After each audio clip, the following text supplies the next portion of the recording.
It all started on a rainy Thursday afternoon, the kind of day that makes even the busiest streets feel empty, as if the world itself knew something was about to shift. I had been waiting for Sam, my boyfriend of 5 years, to pick me up for lunch. Our plan was simple: celebrate the anniversary of the day we first met. But when he finally arrived, it wasn't alone in the passenger seat. I saw him, my so-called best friend, smiling like he had just won some private lottery. The moment my brain registered it, a shiver ran down my spine.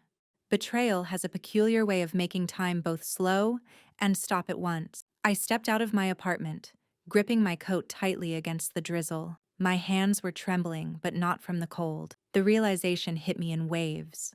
The two people I trusted most had conspired behind my back, crafting a life that deliberately excluded me. It wasn't just heartbreak, it was humiliation and disbelief, all wrapped into one. I wanted to scream, to confront them, to demand answers that I already knew the truth would deny me. They had chosen each other over years of loyalty, love, and friendship. I spent that night in a daze, replaying every interaction, every laugh, every casual smile I had shared with both of them, wondering when the signs had become so obvious that I had simply been blind.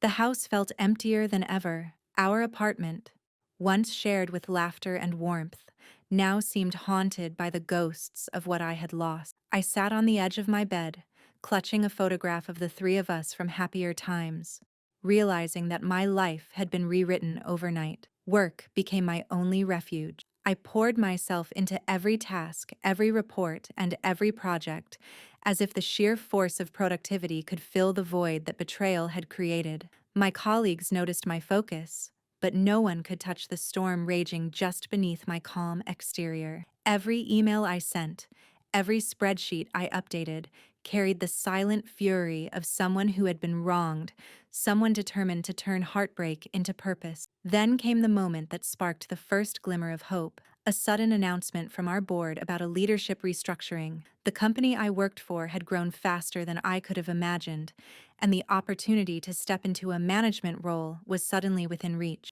I knew exactly who held the real power in the organization. It was Sam. He had climbed the ranks quickly, his charm and connections securing him a cushy position, one I had once believed I would share with him as a partner in both life and ambition. Instead of succumbing to bitterness, I used the knowledge of his weaknesses as fuel. I watched his patterns, analyzed his approach, and quietly began positioning myself as the indispensable force he underestimated. I networked strategically, volunteered for high-visibility projects, and consistently delivered results that left the board impressed. Every late night, every meticulous plan, every extra effort was an invisible step on a ladder I was building toward a single goal: to rise above the person who had shattered my trust, not just emotionally, but professionally. Months passed. The betrayal that had once left me broken transformed into a quiet, burning determination. I began attending industry seminars, connecting with influential mentors, and learning the nuances of corporate leadership that Sam had taken for granted. I wasn't interested in petty revenge. I wanted undeniable proof that competence, resilience, and vision could outmatch charm and opportunism. Each day, as I honed my skills, I felt my confidence grow, the edges of my pain sharpening into focus. It was during one of these conferences that I first realized the scope of what I could achieve. Listening to a panel of CEOs discuss innovation, growth strategies, and leadership, I saw a reflection of the life I could build, not alongside Sam or my ex, but entirely on my own terms. The world was bigger than the apartment we had shared, bigger than the betrayal, bigger than the heartbreak.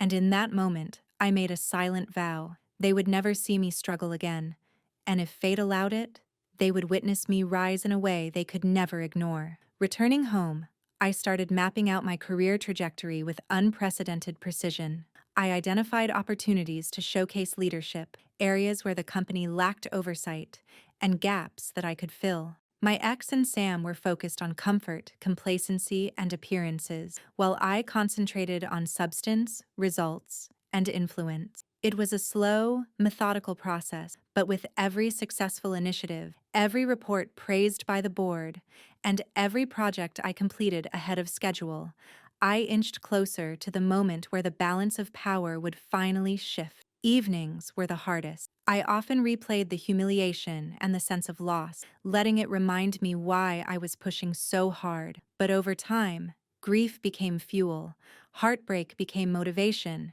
and the sting of betrayal became the compass guiding my ambition. I wasn't just rebuilding my life, I was constructing a force so formidable that it would redefine how both Sam and my ex saw me. They had underestimated me once, and I had learned from that mistake. By the end of the year, my efforts began to bear visible fruit. I was offered a senior managerial role overseeing several critical departments. My influence in the company grew, and with it, the respect of colleagues and executives who had initially overlooked me. Sam remained blissfully unaware of the extent of my rise, convinced that charm and casual networking would keep him ahead. I watched silently, understanding that the true power lay in patience, preparation, and perseverance. The moment for confrontation, if it ever came, would not be born of anger but of undeniable authority. As the first chapter of my comeback closed, I stood at the precipice of something monumental. Betrayal had been the spark,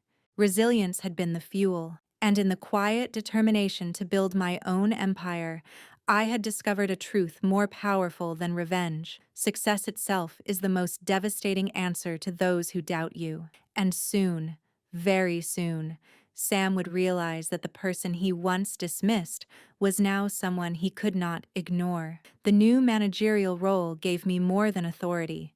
It gave me visibility. I was now in meetings I had only observed from the sidelines before, my ideas no longer brushed aside as too ambitious or impractical. The higher-ups were starting to see me as someone capable of real results, but I knew that influence was fragile, especially with Sam still in the company. He had a natural charm that made people defer to him, even when he lacked substance. If I wanted to surpass him, I had to combine competence with strategy, and patience would be my sharpest weapon. I started by studying everything about the company, its finances, its operations, its pain points. While Sam relied on his relationships and the occasional flash of charisma, I relied on data and careful analysis. I discovered inefficiencies no one else seemed to notice, projects that were dragging on unnecessarily, departments that weren't communicating, and budgets being wasted on redundant processes. Every inefficiency I corrected, every project I streamlined, added to my credibility. People began seeking my input voluntarily, trusting my judgment without realizing that each decision I made quietly strengthened my position. Meanwhile, I had to navigate the social minefield that Sam had once dominated. He still assumed that his proximity to the board guaranteed his influence, but I was careful, precise, and relentless. I formed alliances with colleagues who respected hard work and vision, people who were tired of Sam's subtle manipulations and overconfidence. I didn't speak poorly of him, ever, but I made sure my competence was impossible to ignore. Quietly, without drama, I began reshaping the perception of who really deserved the credit. The turning point came during a critical quarterly review. The company was considering a risky expansion plan into a new market. Sam presented it with the confidence of someone used to getting attention, but I had prepared a detailed analysis showing exactly why the plan would fail without structural changes. I walked the board through a revised strategy, highlighting both the risks and opportunities, and offered actionable steps that would maximize profit while minimizing potential losses. By the time I finished, the board was nodding, impressed not by charm, but by clarity and foresight. Sam's reaction was subtle, but unmistakable. He smiled politely, but I could see the tension in his jaw, the slight narrowing of his eyes. For the first time, he realized that I wasn't the same person he had underestimated. That realization was delicious, but I didn't let it show. I remained composed, professional, and calm, as if I hadn't just flipped the power dynamic in that room. That was the difference between us. He thrived on appearances. I thrived on results. I also began leveraging my network outside the company. Mentors I had met at conferences, investors I had impressed with my early project, and professionals in the industry who respected my growing reputation. All became part of the web I was weaving. Sam had relied on personal charm and family connections, but I built influence with a foundation of tangible achievements and strategic relationships. Every lunch, every meeting, every handshake became a calculated move in a game he didn't even realize was being played. As the months passed, my presence in the company became increasingly indispensable. Sam attempted subtle sabotage, questioning my methods in private, trying to plant doubts among other colleagues, but the more he resisted, the more obvious it became to everyone that his influence was based on nothing more than ego. In contrast, my accomplishments were visible and measurable. I had learned an invaluable lesson: power without substance is fleeting, and the very people he thought he controlled were now quietly siding with me. The personal aspect of the story still lingered in the back of my mind. Seeing Sam with my ex, laughing, sharing inside jokes, acting like nothing had happened, was a constant reminder of the betrayal I had endured. But instead of letting it consume me, I converted that pain into fuel for meticulous planning. I visualized every step I would take to surpass him, not with petty revenge, but with undeniable authority. I didn't just want to succeed. I wanted my rise to be inescapable, undeniable, and a testament to the effort, intelligence, and resilience he had ignored. One evening, after a long day of meetings and strategic planning, I sat in my apartment reviewing the company's structure and pinpointing the next set of opportunities for advancement. I realized that Sam had left critical gaps in his own oversight, projects he ignored, client relationships he neglected, and financial details he never bothered to understand. I could step into those gaps, not by stealing credit, but by consistently solving problems he had failed to address. With each small victory, my reputation grew, and his influence quietly eroded. I also began mentoring younger employees, offering guidance and support that Sam would have dismissed as trivial. Those employees began coming to me for advice, trusting my judgment, and unknowingly spreading my credibility through the company. It was subtle, almost invisible work, but its effects were monumental. By empowering others and showing that leadership was not just about titles or charm, I began building a coalition of respect and loyalty. When the time came, that network would amplify my authority far beyond what I could achieve alone.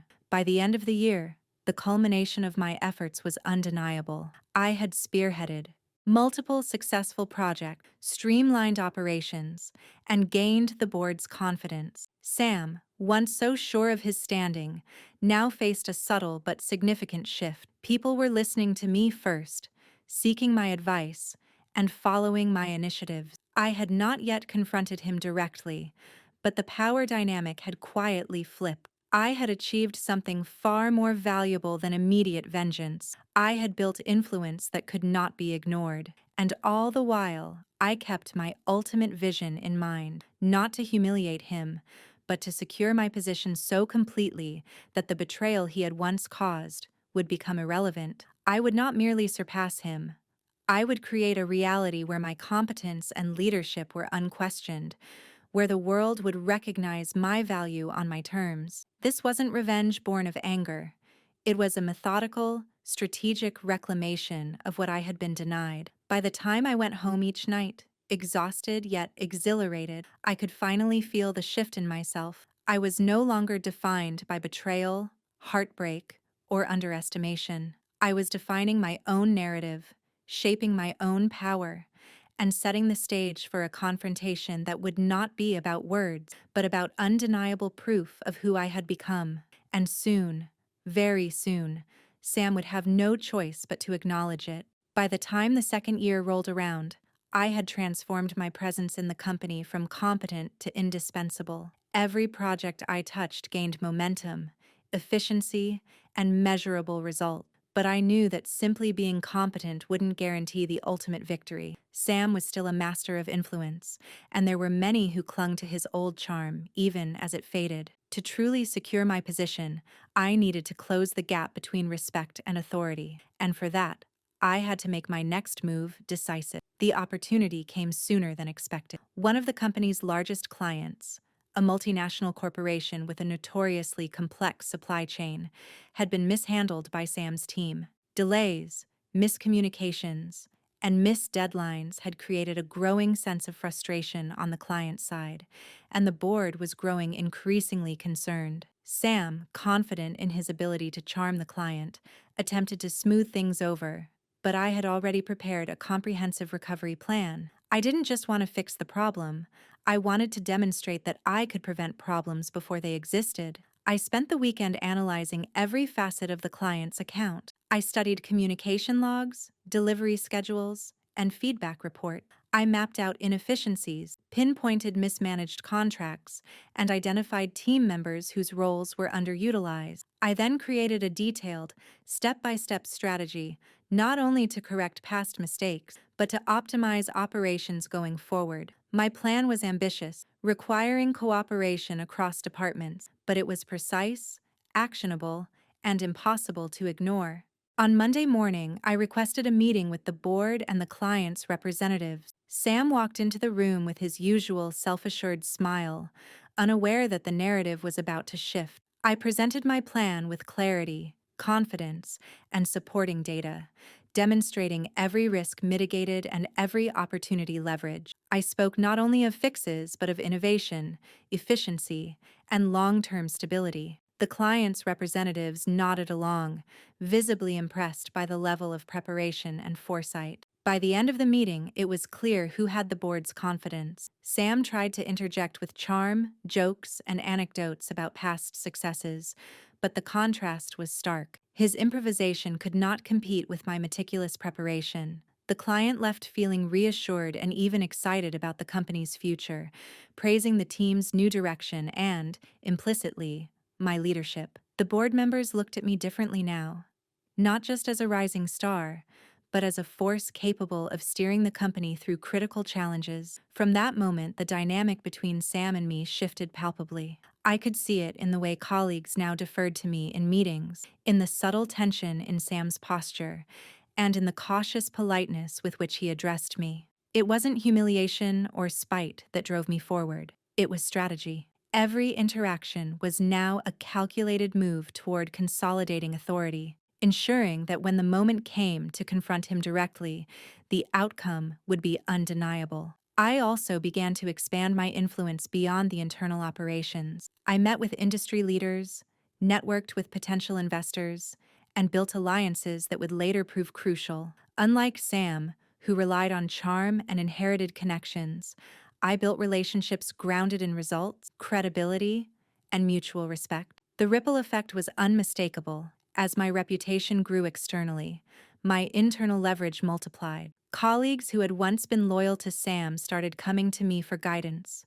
seeking mentorship and support that he had ignored or dismissed. The next significant moment came when the company faced a sudden financial audit. Errors in reporting and budget allocations surfaced, some of which had been ignored or mismanaged under Sam's oversight. While he panicked, I calmly analyzed the discrepancies, prepared corrective measures, and presented solutions that not only satisfied the auditors, but highlighted potential areas for profit growth. The board was impressed by the speed, accuracy, and foresight of my approach, further cementing my reputation as the go-to problem solver. Sam's frustration was growing.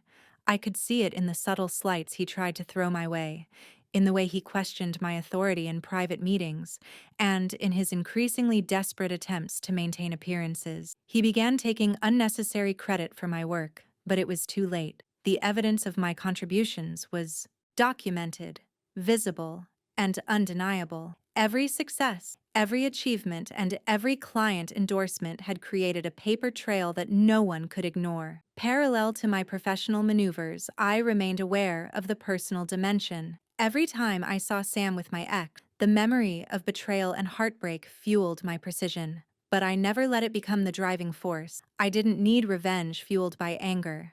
I needed results. I channeled every ounce of frustration into strategic action, turning emotional energy into professional leverage. Every calculated decision, every successful initiative became another layer in the foundation I was building for the final confrontation. I also made sure to strengthen my personal team within the company. I identified employees who were competent but underutilized, giving them responsibility and mentoring them to reach their full potential. Their loyalty grew naturally, based on trust and respect, rather than fear or manipulation. This group became a core network of influence that could execute complex initiatives and support my authority when the time came to consolidate power. The defining moment arrived unexpectedly. A major opportunity to lead a new division was announced, one that would oversee strategic expansion, partnerships, and product development. This division had previously been within Sam's orbit,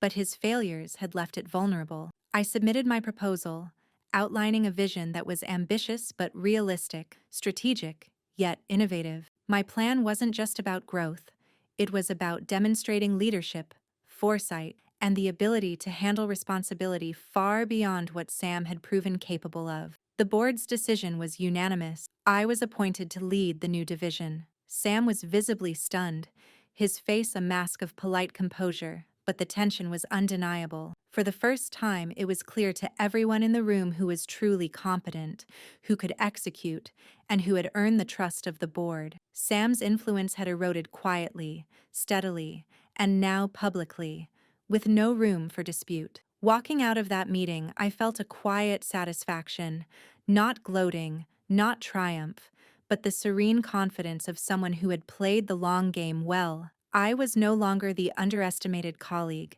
the overlooked employee, or the betrayed ex. I was a leader, a strategist, and an undeniable force within the company. And while Sam still walked the halls with his charm, he no longer controlled the narrative. He was simply a character in a story I was writing with precision, intelligence, and patience. In the weeks that followed, I continued to solidify my position, demonstrating not only competence, but vision. Employees, clients, and board members began coming to me first, trusting my judgment and guidance. Sam, for all his efforts, had been relegated to the role of reactive participant rather than proactive leader. The gap between us had been closed, and in many ways, the high balance of power had shifted entirely.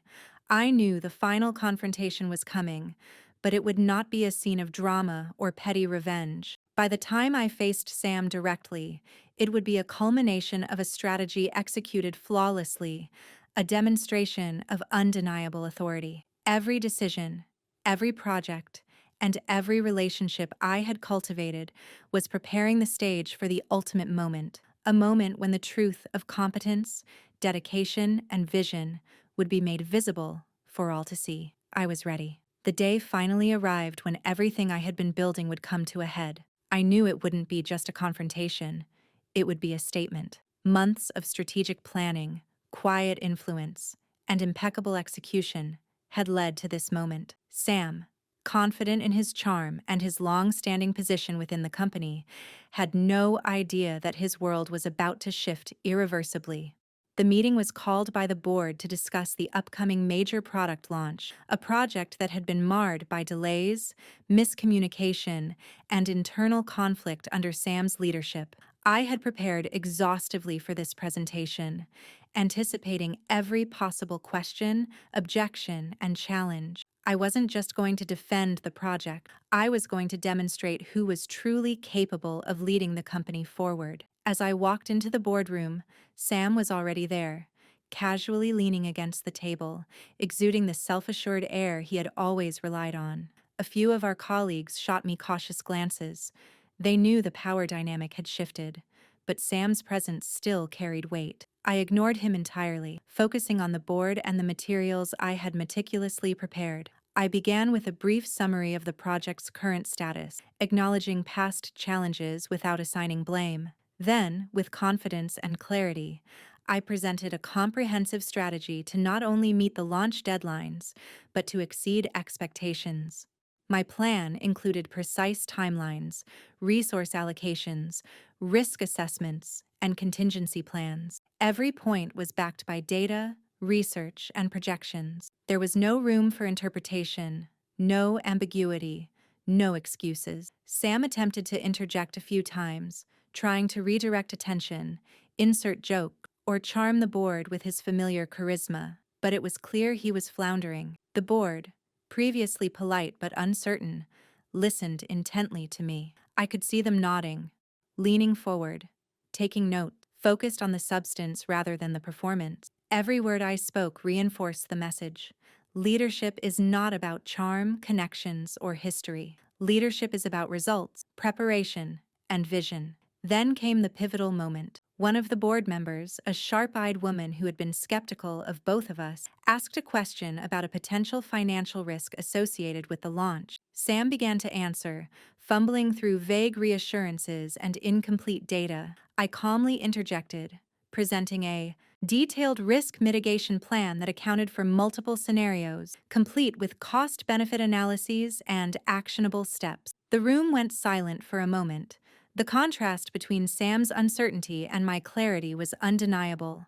The board exchanged subtle looks, approval, relief, and the unmistakable recognition that I was the person who could steer this project to success. I had prepared for this moment, and it played out exactly as I had envisioned. After the presentation, the board called for a private session to discuss leadership decisions regarding the project and the division. I waited outside the room, confident yet composed. I could hear Sam pacing, muttering to himself, clearly realizing that his influence was slipping. His usual arrogance was gone, replaced by the uncomfortable awareness that his position was no longer secure. When the board reconvened, they made their decision. I would lead the entire project, overseeing every aspect from development to launch. Sam would remain on the team but in a supporting role, reporting directly to me. The language was diplomatic, but the message was clear. Authority had shifted. The board trusted me, not Sam, to deliver results. Sam's reaction was a mixture of disbelief and forced politeness. He smiled, nodded, and muttered the appropriate words of agreement, but the tension was palpable. For the first time, he had to follow someone he had long considered subordinate. The shift in power was absolute, and I could see the realization dawning on him that his charm, his history, and his connections could no longer shield him. After the meeting, I took a moment to address the team privately. I wanted them to understand that this wasn't about revenge or personal vendetta. It was about leadership, accountability, and performance. I acknowledged the challenges, outlined the expectations, and emphasized collaboration. I could see the relief and renewed motivation in the team's eyes. They trusted me, not out of fear, but because they had seen competence, preparation, and strategic vision in action. Over the next few weeks, I led the project with precision. Every decision, every adjustment, every milestone was communicated clearly. The team responded enthusiastically, motivated by transparency, recognition, and the clear direction I provided. Sam, meanwhile, struggled to adapt. He tried to assert influence, but his previous methods of charm and casual authority were ineffective under my leadership. The contrast between us was stark and undeniable. The final test came during the product launch. Investors, clients, and industry leaders attended the event, expecting a standard rollout. What they witnessed, however, was a seamless operation, executed flawlessly, with every detail accounted for and every contingency prepared. The launch was not just successful, it was a resounding triumph. In the aftermath, the board publicly acknowledged my leadership, praising the results, the strategic planning, and the flawless execution. Sam, forced into the background, could only observe as the recognition and accolades were directed toward me. It was a quiet, calculated victory, one that required patience, planning, and unwavering focus, but it was complete. I had not only demonstrated my capability, but had solidified my authority within the company. The team was loyal, the board trusted me, and even Sam had to acknowledge, at least privately, that I was the superior leader. The emotional satisfaction was undeniable, but it was tempered by the awareness that true success comes not from humiliation or revenge, but from competence, preparation, and result. By the end of that quarter, the company's performance metrics had improved dramatically. Productivity was up, client satisfaction was at an all-time high, and the division I led had become a model for best practices within the organization. My influence extended beyond the project. I had reshaped the company culture, emphasizing accountability, collaboration, and performance over charm, status, or favoritism. And through it all, Sam remained a reminder of the past, a cautionary tale of reliance on image rather than substance, charisma over competence. But I no longer needed to confront him directly to prove anything.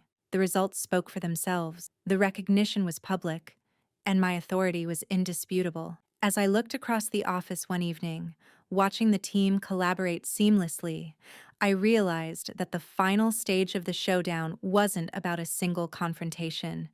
It was about sustained, undeniable success. The true victory was measured in results, influence, and respect, earned through action, not word. Sam's fall from authority was complete, but it had been orchestrated with precision, patience, and strategy, making the triumph all the more satisfying. By the time I left the office that night, the sense of completion was profound. I had achieved more than simply overtaking Sam.